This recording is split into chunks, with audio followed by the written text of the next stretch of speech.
Teyze, ellerinde yara falan var mı? Herhangi bir yerinde yara? Baktın mı? Evet, ben baktım. Ha, bak düşmüş tamam teyze. Bak düşmüş, ayaklarını kontrol ettik.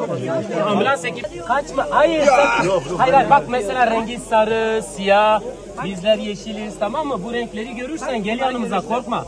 Tamam teyzem. Benim yüzümü hatırla, bundan sonra bu renklerden korkma. Hepsi bizim arkadaş. Etrafı bir açın, sağlıkçılar daha gelmedi mi? Bir boşaltın, kadın bir nefes alsın.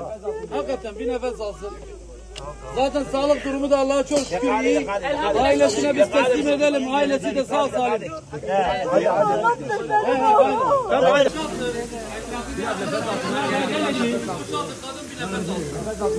bir nefes alsın. Zaten sağlık durumu. Ama yemeği diyor. Ama alıp atıyor ha. Teyze, ben yemeği diyor, ben yemeği diyor. Ben diyor, ben yemeği diyor. Teyze. Bana bir tane şey yapıyor. Çağırıp onu bekliyorum. Onlar kalkarken. Teyzeme güzel işlerim var. Daha çok bir şey istiyor. Teyze, artık bundan sonra şu olsa bir ziyaret teyzem adam.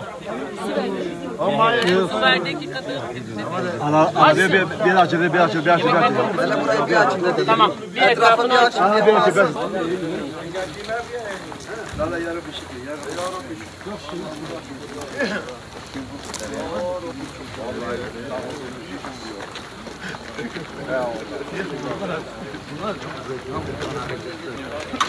Onları alabilir mi? Ahmet Keskin var.